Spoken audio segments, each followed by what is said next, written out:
Is now we'll be talking about orthopedics, rheumatology, and everything else from UWorld. UWorld. Not even a tiny bit of anything will be left behind, and everything will be covered. So we'll be just going through the notes from today, and there are like 226 pages. So without any delay, let's begin the notes. So COX inhibitors, cyclooxygenase inhibitors, arachidonic acid forms prostaglandins, constitutive prostaglandins, and inducible prostaglandins. Arachidonic acids, COX-1 by COX-1 produces constitutive prostaglandins, while COX-2 produce inducible prostaglandins. And COX-1 is inhibited by aspirin NSAIDs. Aspirin NSAIDs and COX-2 inhibitors produce COX-2 inhibition. Constitutive prostaglandins have physiological function like gastric protection and renal perfusion and platelet aggregation. So platelet aggregation, gastric mucosal protection and renal perfusion are maintained by constitutive prostaglandins, while inducible prostaglandins, despite having physiological functions like during renal perfusion, vasodilation, and tissue repair, also carries pathological function, that is pain sensitivity and inflammation. So COX-2, by the COX-2 pathway, there is inflammation and pain sensitivity as well. So cyclooxygenase is also known as prostaglandin endoperoxidase synthase. So cyclooxygenase is also called prostaglandin endoperoxidase synthase, catalyzes the conversion of arachidonic acid into prostaglandin. It exists in two isoforms, which are designated by COX-1 and COX-2. COX-1 is constitutively expressed in various tissues and involved in a number of housekeeping functions like platelet aggregation and gastric mucosal protection, vascular hemostasis. COX-2 is an inducible enzyme, that is undetectable in most tissues under normal conditions. During inflammation, infiltrating cells secrete cytokines, that interleukins 1, TNF alpha, that causes COX-2 upregulation in the inflamed tissues. COX-2 then drives the synthesis of pro-inflammatory arachidonic acid metabolites. So during inflammation, infiltrating cells, those cells which infiltrate secrete cytokines like interleukin 1, TNF alpha, that cause COX-2 upregulation, because of which there is synthesis of pro-inflammatory arachidonic acid metabolites. Patients' gout attacks should be treated with an agent that provides prompt relief with the exacerbating its gastrointestinal problems, and NSAIDs like ibuprofen, indomethacin, naproxen inhibit both COX-1 and COX-2 and cause significant can cause significant gastrointestinal injury. So do not forget to give a drug which is pantoprazole while giving ibuprofen, indomethacin, or naproxen, because they inhibit prostaglandin synthesis, and physiological or constitutive prostaglandins are also inhibited, thereby leading to gastrointestinal injury, and the celecoxib or atirocoxib can also be given. So arachidonic acid, so there are membrane phospholipids, and PLA2 acts on it, resulting in arachidonic acid. So COX-1 inhibition causes COX-1 or 2 causes the formation or releases the produces the formation or of prostaglandin H2, whereas 5-lipoxygenase pathway produces 5-HPETE. So 5-HPETE and prostaglandins are produced as a result of arachidonic acid metabolism. So, and 2-lipoxygenase. So there is a pathway, lipoxygenase and cyclooxygenase. Lipoxygenase pathway produces lipoxin A4, lipoxin B4, which decreases leukocyte recruitment, while 5-HTE leukotriene B4. So lipoxin B4, lipoxin A4 produces decreases the WBC recruitment into the tissues. So it is anti-inflammatory. So lipoxins are anti-inflammatory, whereas leukotrienes, which is produced by 5-HPETE, 5-lipoxygenase pathway, produces 5-HTE and leukotriene B4. So B4 produces chemotaxis, while C4, D4, and E4 causes vasoconstriction, vascular permeability is increased, and bronchospasm, that is pro-inflammatory conditions is induced. Now prostaglandin H2 can produce thromboxane A2. So prostaglandin H2 has three different fates. It can be pro-thrombotic, it can produce thrombotic features by thromboxane A2, which causes a vasoconstriction and platelet aggregation, or anti-thrombotic effect by prostacyclin. So thromboxane A2 and prostacyclins are just opposite things that are produced after prostaglandin H2. So there are some antonymic properties of prostaglandin H2, that is, it can induce thrombosis, or it can reduce thrombosis by balancing between thromboxane A2 and prostacyclin. So it is a result of prostaglandin H2. Prostaglandin D2 and prostaglandin E2 are also found, which increases the edema formation, that is membrane permeability is increased in the vessels, and they leading to edema formation. So So arachidonic acid has COX or lipoxygenase pathway. COX pathway can be prothrombotic or antithrombotic or edema forming. So for prothrombotic features, thromboxane is produced, and for antithrombotic features, from prostacyclines are produced, and for prostaglandin D2 and E2 induces edema. So and the second pathway is lipoxygenase pathway, 5 SBT. So they can be B4, so leukotrienes or lipoxins can produce. Lipoxins are anti-inflammatory, while pro-inflammatory mediators are LTB4, C44, and E4, and these are pro-inflammatory. Okay, like any other NSAIDs, aspirin non-selectively. So aspirin non-selectively inhibits both COX-1 and COX-2. Aspirin irreversibly modifies these enzymes, therefore restoration of enzymatic activity requires the synthesis of new enzymes. So difference between the different NSAIDs present while which is taken to reduce inflammation of any sort is like aspirin, when given, inhibits both COX-1 and COX-2 pathway. So COX-1 and COX-2 is inhibited, so prostaglandin S2 is inhibited, therefore antithrombotic features and edema forming features, all of them are inhibited, leading to inhibition of any inflammatory condition, while it is irreversible. So aspirin inhibits irreversibly, and therefore for restoring these enzymes, then restoration of these enzymes require the synthesis of itself. Colchicine binds to tubulin, so macrotubulin. Colchicine binds to tubulin, which inhibit macrotubule formation. This results in impaired neutrophil mitosis. Impaired neutrophil mitosis. So neutrophil cannot multiply, and decreased neutrophil chemotaxis also occurs. So neutrophil itself has impaired cytoskeleton, which due to which it cannot mitose or multiply, and cannot chemotaxis, or chemotactic feature of neutrophil is impaired. Next is infliximab. Infliximab is a monoclonal antibody that is bound to TNF alpha. So TNF alpha. So infliximab arises from INF. So consider it as INF. So infliximab alpha or cytokine involving the inflammatory response. TNF alpha is intracellular signaling protein. Intercellular signaling protein. So one cell talks to another cell via a signaling protein, which is TNF alpha, and it's not an enzyme. So glucocorticoids principally bind to cytoplasmic receptors, and those then translocate to the nucleus, where the expression of anti-inflammatory peptides is upregulated. So anti-inflammatory substances are increased. Glucocorticoid decrease COX-2 transcription, but do not bind to COX-2 directly. So glucocorticoid, that is corticosteroids, bind to the cytoplasmic receptors, and then which translocate to the nucleus and induces the expression of anti-inflammatory pathway, specifically decrease COX-2 transcription, but does not bind to COX-2 directly. Now let's talk about osteocyte. This is an osteocyte. See, so this is a bone. So this is blood vessel supplying a bone. In the bone there are osteoblast, okay, there are osteoclast, okay, and lymphocytes. The lymphocytes are present in the blood, and monocytes are present in the blood, which come into the bone, forming osteoclast. Mesenchymal cells are present, which forms the parenchymal cells of the bone. Their bones are structured into lamellae, and these are lacunae of an osteocyte. So these are osteocytes with hands like projections, which is also called lacunar spaces, which are lacunae, and the hand like projection is called canaliculus. Canaliculus is present, lacunae is present in an osteocyte, and this is a central Haversian canal. So within a single Haversian canal system, the central canal is encircled by multiple concentric lamella. So within a single Haversian system, central canal is encircled by multiple concentric lamella. So this is a lamella which surrounds the central Haversian canal, bone that contains lacunae filled with osteocytes, and there are spaces inside that lamellae which is filled with osteocytes and extracellular bone fluid. Delicate caniculi radiate from its lacunae. So there the caniculi have the finger-like projections from that radiate from its lacunae to create a reticular network with adjacent lacunae, and cytoplasmic process of osteocytes lie within this caniculi.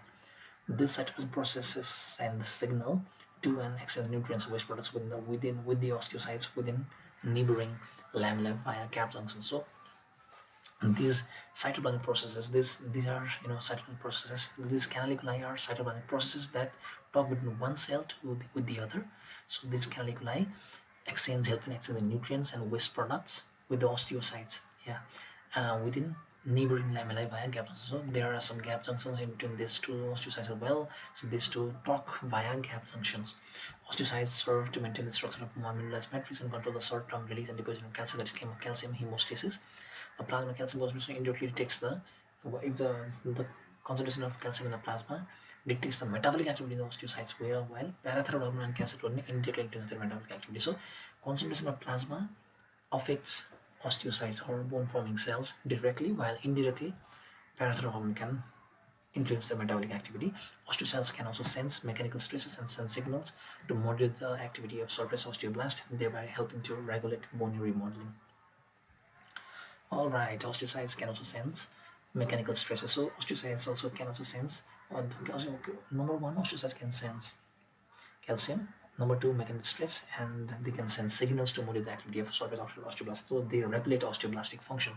So bone remodeling is regulated. Now, tight junctions or zonular occludents. So tight junctions, which are also called zonular occludents, are observed at the apices of glandular cells. See, these are cells which produce some secretion. Or let's say there's a glandular cell, and they consist of two closely adherent cytoplasmic membranes without an intervening space. So cytoplasmic membranes, they are tight junctions, so the cell surface are themselves very adherent, and there is no any spaces in between cells in the cells which are bound by tight junctions.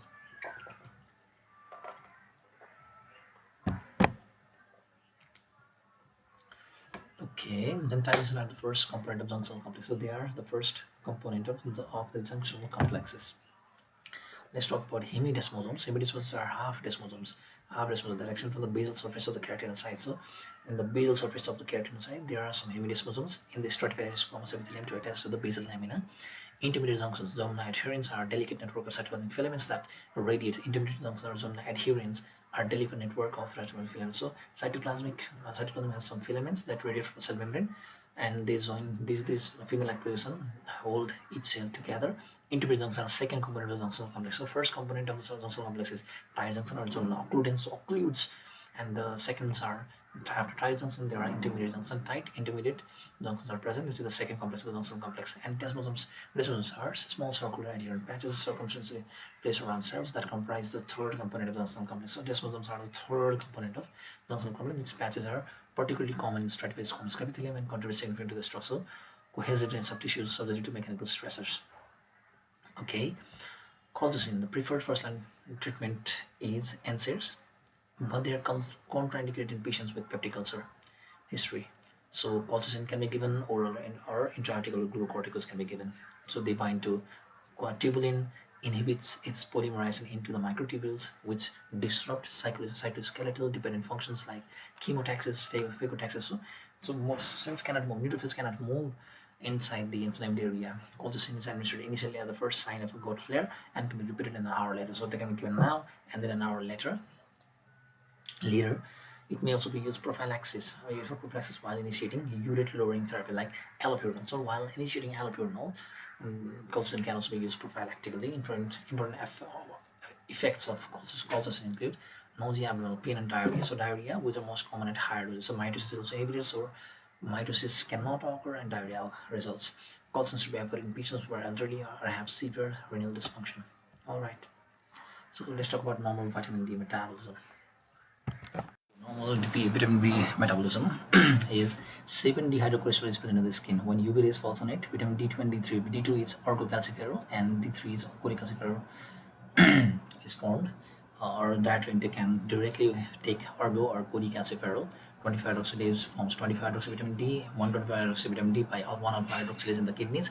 1-alpha-hydroxylase is stimulated by PTH. So if there is secretion of PTH, so PTH secretion means calcium deficiency is present. So calcium deficiency to be restored induces the formation of more calcium absorption, requires the formation of more calcium absorption, for which 125-hydroxy vitamin D is essential.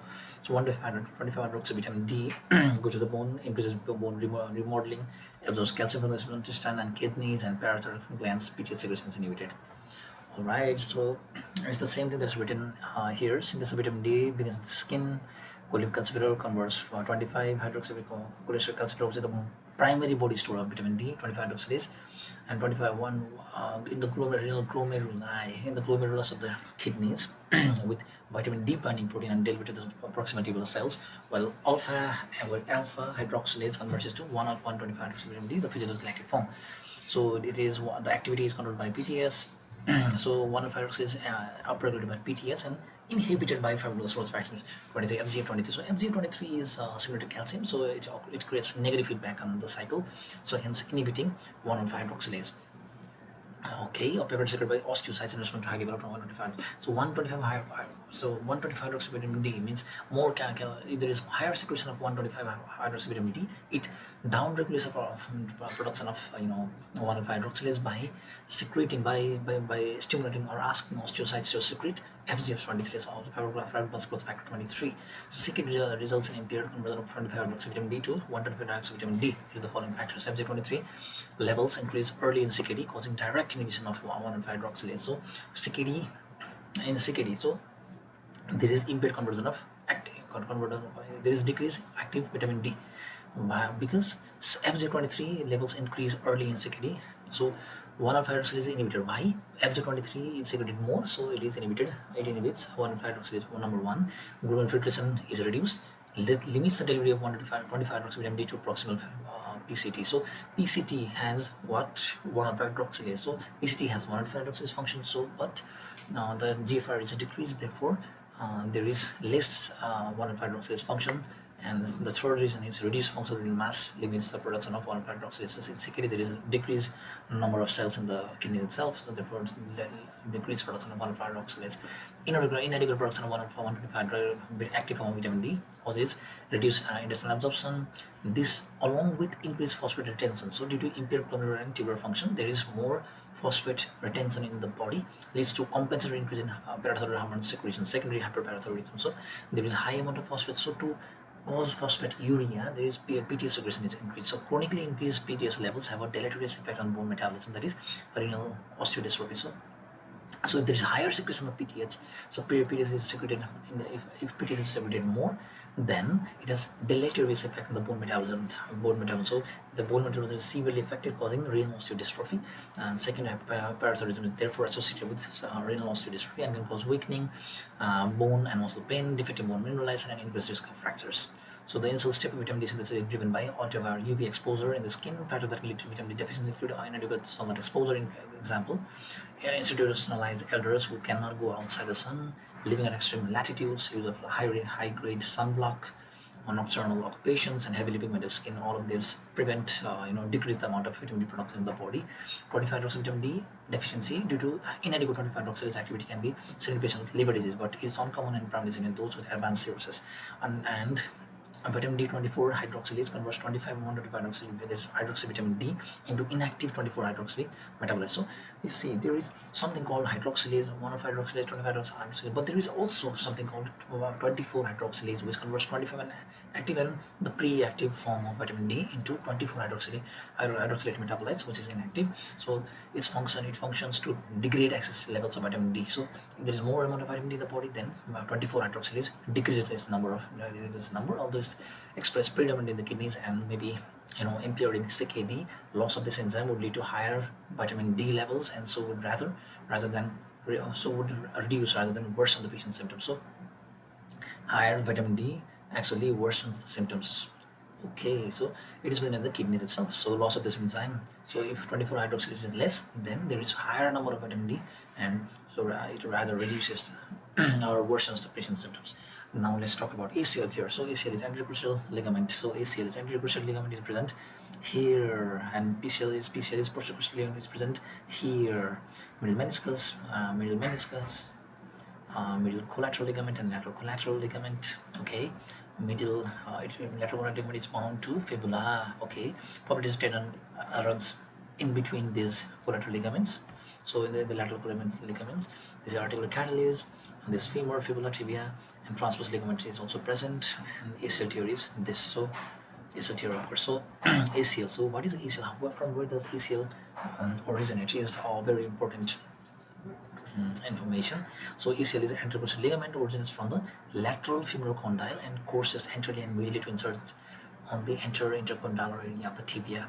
So ACL originates from the lateral femoral condyle. So in the ACL, where is ACL? ACL is here. So it occurs in the femoral. So this is femur.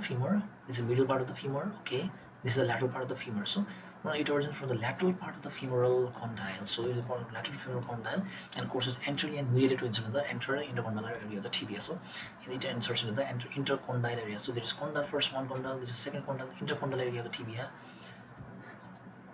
where the ACL insert. So it originates from femoral, lateral femoral condyle, inserts into the intercondyle area of the tibia.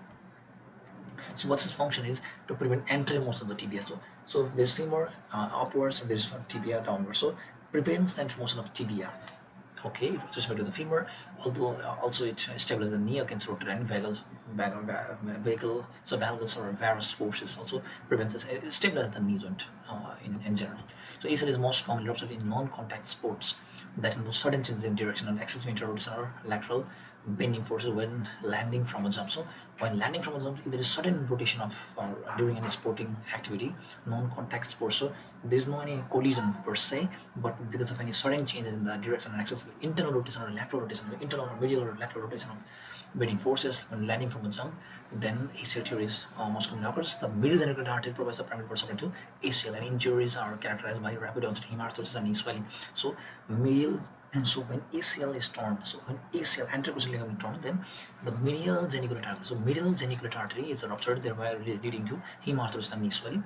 In addition, the effusion example typically shows anterior laxity of the tibia. So tibia comes excessively up anteriorly, excessively anterior, related to the femur. Lachman test or anterior draw test can be done. Lachman test or anterior draw test can be done. Anterior draw test is where the knee joint is kept at 90-degree angle, and then ACL and tibia is brought anteriorly. Lachman test can be done just by keeping it in the resting position at or at 30 degree. The knee joint is just kept 30 degree with respect to the horizontal line. Okay, the tibial or medial collateral ligament is most commonly part impacts the lateral knee. So if this impact the lateral subs of the knee, then tibial, so medial collateral ligament is injured. The fibular is just vice versa, medial knee when the legs when a while the leg is extended. Injury to the ligament is characterized by laxity of the vagus or varus stress. So this is quadriceps muscle, this is femur, this is quadriceps muscle. So insertion is the patella. There's no impacts. If there is impact, the impact is here, then the tear occurs in the middle part. So lateral impact produces middle tear and vice versa. So okay, the oblique popliteal ligament is a wide. So the oblique popliteal ligament, what is the oblique popliteal ligament? So popliteal ligament is a wide fibrous band that connects the posterior distal femur to the posterior proximal tibia. So posterior part of distal femur to the posterior part of the proximal tibia. So posterior relation can be are joined. The femur and tibia can be are joined posteriorly by a ligament called popliteal ligament, oblique popliteal ligament. So there is an oblique popliteal ligament that joins femur to the tibia posteriorly. It is small openings for nerve vessels and muscle insertions. Injury would allow laxity of knee hyperextension. So if there is an injury, then it will allow laxity of knee hyperextension. So hyperextension of the knee joint can occur. So it does not just come into 180 degree, but rather goes above or anteriorly and forms a greater angle in the knee joint. So there is hyperextension of the knee joint. So because of posterior injury to the oblique popliteal ligament, which is present posteriorly. So popliteal ligament is a very robust structure that represents the inferior projection of the quadriceps femoris tendon, and injury causes impaired knee extension. So if patellar ligament is present anteriorly, then extension is largely impaired.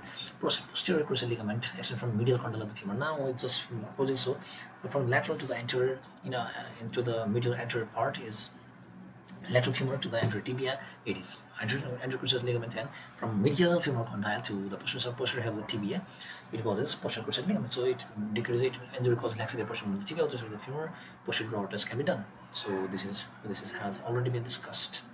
Okay, now let's talk about pharyngeal pots. Buddies, let's talk about pharyngeal pots. 226 pages out of 226 pages, we are done with 9. Okay, we'll do it slow and steadily. Worry not, brothers and sisters. Myasthenia gravis causes muscle weakness with the extraocular muscles most commonly affected. Patients often experience ptosis and diplopia. So there's a weakness of extraocular muscles, therefore ptosis and diplopia occurs. Muscle weakness worsen with activity, and patients often note that their symptoms are worse at the end of the day.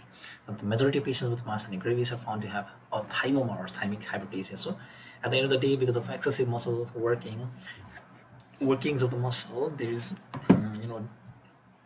difficulty or weakness of the muscles. They were related to diplopia, and they have associated thymoma or thymic hyperplasia. Okay, let's talk about pharyngeal pouches. Pharyngeal pouch. See, this is the cleft, and these are pouches. Okay, this is the maxillary prominence, and this mandibular prominence. So this is pharyngeal pouch number 1, 2, 3, 4, and 6. So 3, 4, and 6. So pharyngeal cleft number 1, 2, 3, and 4. So 2, 3, and 4 forms into a single giant pocket, while 1 is a separate pocket. One pouch is a single individual 1, 2, 3, and 4. All of them are individual pockets. So they are pouches. They're outside it is cleft and inside it is pouches. So the cleft number one produces external auditory meatus. So the external auditory meatus is formed by pharyngeal cleft number 1, and from the inside auditory tube, the digestion tube is formed, and primary tympanic cavity is formed, and they connect with in the middle ear, and tympanic membrane is formed in between those. So pharyngeal pulse number cleft number 1, pulse number 1 forms ear. All right. So 2, 3, and 4. So two pharyngeal cleft number 2, cleft number 3, and 4 is forming a single pocket. So it is the single pocket forms cervical sinus. So this is a cervical sinus and pulse. So pulse number 2 forms palatine tonsil. So from the up to the down it goes like palatine tonsil in front. So palatine tonsil in first. So palate. It is placed in the palate. So palatine tonsil is formed. 3 forms parasitic gland. Inferior parasitic gland is formed by pulse number 3, while pulse number 4 forms superior parasitic gland. So superior forms in the downward from pulse number 4, inferior forms from pulse number 3, and thymus is formed from pulse number 3. So thymus is also formed from pulse number 3. And pulse number 6 forms ultimobranchial body. So pulse number 6 forms ultimobranchial body. Okay, let's not look at it. Now let's just think. So cleft number 1 forms estrogen tube, or sorry, not estrogen tuber, but actinoid meatus. Pulse number 1 forms interauditory meatus, that is estrogen tube, and the join together forming ear. All right. Cleft number 2, 3, and 4 forms cervical sinus. Pulse number 2 forms palatine tonsil. Pulse number 3 forms inferior parotid gland along with thymus, and pulse number 4 forms superior parotid gland, and pulse number 4 also forms ultimobranchial body. Okay, thymus is derived from a third thymus is developed. So thymus is developed from third pharyngeal pouch, and are the effective parotid glands, and are the inferior parotid glands. The table below are represent the same thing. So epithelium pharyngeal pouch forms epithelium of the middle ear and auditory tube, while pharyngeal membrane forms tympanic membrane, and pharyngeal groove forms epithelium of the external ear. Pharyngeal groove forms epithelium of external ear. Palatine tonsil epithelium of the pharyngeal pouch also 2. Pulse number 2 forms tonsillar crypts, palatine tonsil crypts. 3 forms thymus, 4 forms superior gland, and ultimobranchial body. Okay, the floor of the foregut. So floor of the foregut gives rise to thyroid diverticulum. Thyroid diverticulum migrates caudally to the neck, but remains attached to the floor of the mouth by thyroid duct. So foregut's floor gives rise to thyroid diverticulum. So foregut's floor. So in the below the tongue, in the circumpallid papillary region, it gives rise to thyroid diverticulum. This diverticulum migrates caudally to the neck, but remains attached to the floor of the mouth by the thyroid duct. So the floor of the foregut forms thyroid diverticulum, from which thyroid gland moves downwards into the neck, but the duct remains, which is thyroid duct. Supraparietal gland and ultimobranchial body are formed by fourth pharyngeal pouch. Most of the laryngeal cartilage develop from fourth and sixth pharyngeal arches. So most of the laryngeal cartilages develop from the fourth and sixth pharyngeal arches. Most of the laryngeal cartilage. So laryngeal cartilage. So in the larynx there are several cartilages: adjacent cartilage, cricoid cartilage. They develop from fourth and sixth pharyngeal arch. Palatine tonsils from second pharyngeal pouches. Yeah, done. What is now? Let's talk about fibromyalgia. Fibromyalgia, clinical feature of fibromyalgia. So widespread musculoskeletal pain. So in fibromyalgia, there is widespread musculoskeletal pain and fatigue. So muscle pain and fatigue are very predominant. Now next symptom is impaired attention and concentration. So fibromyalgia. So in the fibromyalgia, fibro and myalgia, fibrous tissues and muscle pain. So muscle pain, fatigue occurs, and musculoskeletal pain occurs. Impaired attention. So because of pain, impaired attention, concentration is impaired. Psychiatric disturbance like depression, anxiety occurs, and symptoms last more than 3 months. So symptoms of pain and myalgia and concentration, depression, all of them last for more than 3 months in fibromyalgia. Physical examination, multiple tender points. So there are multiple tender points throughout the body. Absence of joint or muscle inflammation. So there is no joint inflammation. So NSAIDs are not very effective in this case. Lab findings, because there is no inflammation, so ESR is normal, and all the internal markers are also normal. Treatment includes progressive actual exercise regimen, so give exercise, and medications include TCA. So in line of depression, so TCA can be given. Cyclic skeletal muscle reduction, so skeletal muscle reductions can be given. Serotonin, norepinephrine, reactive immune, so all are in the line of depression. So fibromyalgia is a chronic disorder that characterized by widespread muscle pain and association with the fatigue and neuropsychiatric disturbance like paresthesia, poor sleep, depression, difficult concentration, most common in women. So it is most common in women age 20 and 55. Exams often shows tenderness as characteristics. Tenderness and characteristics, location in the soft tissues and at bony prominences. Diagnosis can be made in patients with chronic pain. So diagnosis can be made with patients with chronic pain as well as fatigue for more than 3 months in absence of physical and laboratory findings suggestive and intermittent etiology. There is enable swelling, elevated CSR or CRP, other chronic pain syndrome. The precise etiology of fibromyalgia is unknown, but it likely involves abnormal central processing of painful stimuli. So there is abnormal central processing in the brain. Brain processes painful stimuli very fast. So therefore, there is abnormal processing of painful stimuli, and possible contributing factors include genetic predisposition. Possible genetic factors, contributing factors include genetic predisposition. If there is genetic predisposition, then fibromyalgia will be more predisposed, and physical or emotional stresses. Okay, emotional stressors, physical stressors, along with genetic predisposition are the major causes of fibromyalgia. Although exercise can temporarily exacerbate the pain of fibromyalgia, so exercise will exacerbate the pain of fibromyalgia first, but gradual incremental aerobic exercise is proven to reduce pain and improve function. TCA and certain reuptake inhibitors modify processing of pain signals and can also be considered in patients with more severe refractory symptoms. So this is done. Okay, ankylosing spondylitis is a chronic ankylosing spondylitis. Okay, ankylosing spondylitis is a chronic inflammatory disease of the ankle skeleton characterized by the axis of the body, so in the central part of the body, is pain and stiffness of the spine, sacroiliitis, and positive serology for SLE-B27 patients in majority of patients. Dermatomyositis. Dermatos means skin, myositis means pain muscle. So it's an autoimmune condition that causes bilateral muscle weakness. So the myositis, because of myositis, there is bilateral proximal muscle weakness. Proximal muscle weakness along with a violaceous, so violet colored eruptions in the eyelid and knuckles. So eyelids are violet in color, purplish in color, knuckles are purplish in color, and elevated creatine sickle levels. So elevated sickle levels are also elevated. So creatine kinase levels are elevated because of myositis. So sickle levels are also elevated. Violaceous eruptions are all of this links to diagnosis which is dermatomyositis. Okay.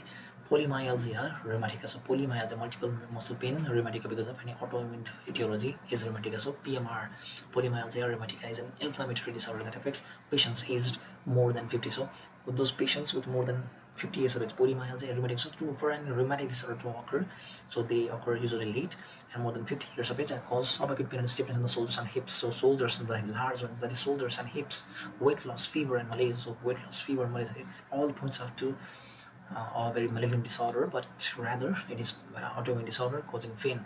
So fever, weight loss, and malaise. So fever, weight loss, malaise, they are like constitutional symptoms of cancers, but it is not cancer, but rather on an autoimmune disorder. This patient's age, soft tissues, tenderness, and neuropsychiatric symptoms are not consistent. So if there is aged patients around, or young age with soft tissue tenderness and neuropsychiatric symptoms, then it is considered consistent with PMR. It's not PMR, but rather it's fibromyalgia. Okay, there is some neuropsychiatric. There should have been some neuropsychiatric manifestations as well. Okay, rheumatoid arthritis. Rheumatoid arthritis is causes symmetric inflammatory polyarthritis. It is typically presents with pain and morning stiffness on the metacarpal for proximal PIP joints. The petty joints are warm, swollen, and tender on palpation. All right. Now let's talk about avascular necrosis. Avascular necrosis. Avascular necrosis is also called osteonecrosis. So necrosis of the bone. So blood supply to the bone is cut off, thereby leading to avascular necrosis. So thrombotic or embolic occlusion like sickle cell disease, decompression sickness, EDC can be the cause of avascular necrosis. Glucocorticoids can also cause avascular necrosis. So corticosteroids can cause avascular necrosis. Vascular inflammation, vasculitis, or radiation can also cause it. Excessive alcohol use, traumatic fractures, all of them can cause avascular necrosis. So there are various causes of vascular necrosis, and some of them I just talked about. Okay, clinical manifestations are because of vascular necrosis, bone blood supply is severely affected, but therefore it causes pain and weight bearing, decreased range of motion, and gross inspection of which severe geographical zone of necrosis is seen. And our articular cartilage is viable but may be distorted or detached from underlying bone. So sometimes articular cartilage is viable but may be distorted or detached from the underlying bone. Microscopic examination dead bony trabeculae with empty lacunae can be seen, and necrosis of surrounding adipocytes are also very common. Okay. Patient has chronic hip pain that is worse with weight bearing and decreased range of motion and multiple axis. X-ray reveals flattening and patchy necrosis, sclerosis of the femoral head consistent with osteonecrosis. So patient with chronic hip pain that is worse with weight bearing and decreased range of motion and multiple axis is generally a feature of vascular necrosis. X-ray reveals flattening and patchy sclerosis of the femoral head. So patchy sclerosis of the femoral head, flattening of the femoral head can occur, which is consistent with osteonecrosis or vascular necrosis. Biopsy is not generally required for the diagnosis, but microscopic analysis of the affected bone may show dead bony trabeculae. So dead bony trabeculae, that is empty lacunae and fat necrosis are very common. So necrosis of the fat is common, and a dead bony trabeculae are also very common. Osteonecrosis occurs due to disruption of the microvasculature or macrovasculature or microvasculature of the bone. Femoral head is the most common location, although some other bones may be affected. Conditions are associated with osteonecrosis include of sickle cell disease that can cause thrombotic occlusion of the arteries, embolic disorder like fat emboli, decompression sickness can directly occlude small arteries.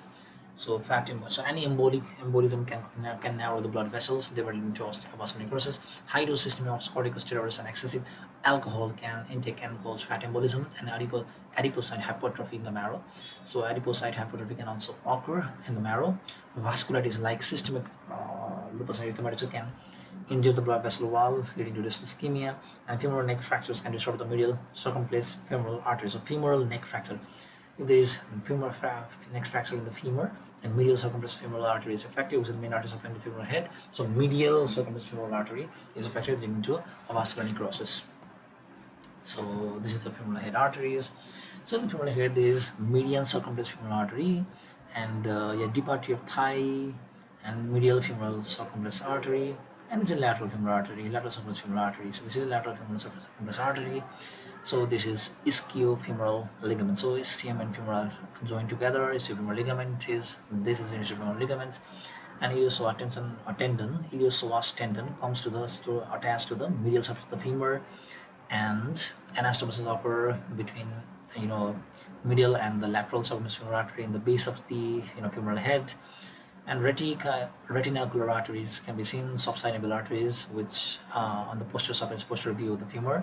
And while in the anterior view, retinacular arteries are also present, anterior, superior, and inferior. So three types of retinacular arteries can be present: medial circumflex arteries, the anastomosis at the base of the femoral head, and ascending transverse and descending branch of lateral circumflex femoral artery. So lateral circumflex femoral artery has ascending, upgoing, downgoing, and laterally going arteries. All right. This is the intrauterine device. So this is IFCD, normal right femoral head. This is a normal right femoral head. While collapse and sclerosis of the left femoral head. So if there is collapse and sclerosis of left femoral head, then it is one of the causes of it may be osteonecrosis. Okay, dead bone with empty osteocyte lacunae. So this is a microscopic feature showing dead bone with empty osteocyte lacunae. So empty osteocyte lacunae can be seen. Dead bone, necrotic marrow fat cells. Necrotic marrow fat cells have been seen. Achondroplasia is automatic dominant conditions characterized by severe restricted chondrocyte proliferation in growth plate. So there is decreased cartilage proliferation in growth plate and decreased endochondral ossification. So inside the cartilage there is no ossification seen, or decreased or restricted chondrocyte proliferation can also be seen. Similarly, short-on limbs and other features of this disorder are other features of this disorder are usually apparent in childhood. So in achondroplasia, just like Tyrion Lannister, he has macrocephaly, big brain, frontal bossing. So this is like a boss. Midface hyperplasia. So its midface is very hyperplasia. Rhizomelia means shortened limbs, especially proximal limbs are very shortened, and trident hand. So trident hand is present, shortened limb, or rhizomelia is present, shortened limb, especially proximal limb is very shortened, and this is called rhizomelia. And xenovarum. So xenovarum is very common. That is, it goes towards inside. Okay, chronic joint destruction in rheumatic arthritis associated with formation of synovial pannus. Formation occurs in RA. invasive mass composed of fibroblasts like synovial cells, granulation tissue, and inflammatory cells. So this is synovial panels. What is panels? It is an invasive mass composed of fibroblasts like synovial cells. So there is synovial cells which are fibroblast like. There's granulation tissue and inflammatory cells. These all combined form panels. At the same time, affected joints undergo a cytokine-mediated release in bone resorption with loss of subchondral bone. So there is so destruction of bone, subchondral bone, that is visible in X-ray as periarticular erosion. So around the cartilages, there is erosion of the bone, which causes periarticular erosion. Although RA can affect the hip, it typically affects small joints of hands and wrists. Hip monoarthritis is rare. So periarticular erosion is so here periarticular erosion is being seen. And ankylosing spondylitis characterized by bone erosions with excessive bone regrowth driven by production of cytokines, overproduction of cytokines, interleukin 17, interleukin 22, and TNF alpha. So 17.2 TNF alpha cause cytokine increase, cause ankylosing spondylitis. AS can affect the hip, but most patients have chronic back and sacroiliac pain. Large joint monoarthritis is rare. Okay, greatosciatic foramen. This is greatosciatic foramen. This is the margin of pelvic inlet, pubic tubercle, this is pubic tubercle, obturator foramen, this is the obturator foramen, ischiopubic ramus, ischium pubis ramus, and this is your tuberosity, sacrotuberous ligament. So from the sacrum to the tuberous means it's your tuberosity. This ligament is coming. So sacrotuberous ligament. Now this is from the spine. Sacrospinous ligament is this. Sacrospinous ligament is a greatosciatic foramen. Lesser foramen. So sacrospinous ligament divides the big foramen into upper foramen, which is the greatosciatic foramen, and the smaller foramen, which ligament divide the greater and small lesser sciatic foramen. It is sacrospinous. So sacrum means sacrum from the back of the bone, back of the vertebra. That is sacrum to the spinous process of the ischium. So here spinous process is present. The sacrospinous ligament divides into greater and lesser sciatic foramen. The sciatic foramen is a pelvic opening serving as a middle path for various pelvic neurovascular structures go into the lower limbs via this foramen. It is divided into greater and lesser sciatic foramen by the sacrospinous ligament. The greatosciatic foramen is bordered anterolaterally by greatosciatic notch of the ilium. So greatosciatic foramen. So greatosciatic foramen. This is the greatosciatic foramen. In the anterior part there is anterior and lateral part there is sciatic notch of the ilium. So there is sciatic notch. Inferiorly there is ischial spine. So this ischial spine is present inferiorly. Okay, ischial spine is present inferiorly, and sacrospinous ligament is also present inferiorly. Supported by the anterior sacroiliac ligament and posteriorly by the sacrotuberous ligament. So posteriorly by the sacrotuberous ligament. The piriformis originated in the anterior aspect of the sacrum. So piriformis, there is a sacrum. This is the sacrum bone, the triangular sacrum bone. Piriformis muscle originates from the anterior aspect of the sacrum and occupies most of the spaces in the greatosciatic foramen. It inserts on the greater trochanter of the femur and acts to rotate the thigh when extended. So when extended, it rotates the thigh when extended and abducts the thigh when flexed. This is the function of piriformis muscle. So greatosciatic foramen. In the greatosciatic foramen, the majority of part of it is occupied by piriformis muscle, originating from the anterior part of the sacrum, and it inserts in the greater trochanter of the femur. So from the anterior part of the sacrum, it inserts into the greater trochanter of the femur. Okay, greater trochanter of the femur, and acts to external rotate the thigh. So external rotation of the thigh occurs when it is extended and abducts the thigh when flexed. Structures running above the piriformis muscle include supragluteal vessels, supragluteal nerve. So piriformis divide the greatosciatic foramen into upper part and lower part. Upper part, superior gluteal vessels, supragluteal nerve runs, while below the piriformis, inferior gluteal vessels, internal pudendal vessels, and multiple nerves. Most probably the sciatic nerve runs. Muscle injury or hypertrophy can compress the sciatic nerve, causing sciatic-like symptoms, pain, tingling, numbness of the buttocks, and along the nerve distribution, known as piriformis syndrome. So if there is hypertrophy or muscle injury of the piriformis muscle, then these nerves are compressed, leading to piriformis syndrome. The muscle can be tender with deep palpation or stretching with adduction and interrotation. So There is internal rotation and adduction, so there is tenderness felt. The coccygeus muscle. The coccygeus muscle is a pelvic floor muscle anterior to the sacrospinous ligament and combines with the levator ani to form the pelvic diaphragm. Coccygeus muscle is a pelvic floor muscle anterior to the sacrospinous ligament. So in anterior to the sacrospinous ligament that divides the upper and lower part of the sciatic foramen. A greater than life sciatic foramen. It combines with the coccygeus muscle, is a pelvic floor muscle, combines with levator ani to form the pelvic diaphragm. Pelvic diaphragm is formed by coccygeus muscle and sacrospinous ligament and levator ani. So levator ani and coccygeus muscle both help in forming the pelvic diaphragm. Gluteus minimus is the smallest of the three gluteal muscles and it's immediately beneath the gluteus medius. Works with the gluteus medius to stabilize the hip and abduct the thigh when limb is extended. Gluteus medius is the smallest muscle and immediately beneath the gluteus medius. Works with the gluteus medius to stabilize the hip and abducts the thigh when limb is extended. Abduction helps in abduction. Obturator internus is the fan set muscle originating from the medial surface of the foramen and inserts on the ungulated into the femur when it functions similar to the piriformis. Alright, let's call it a day.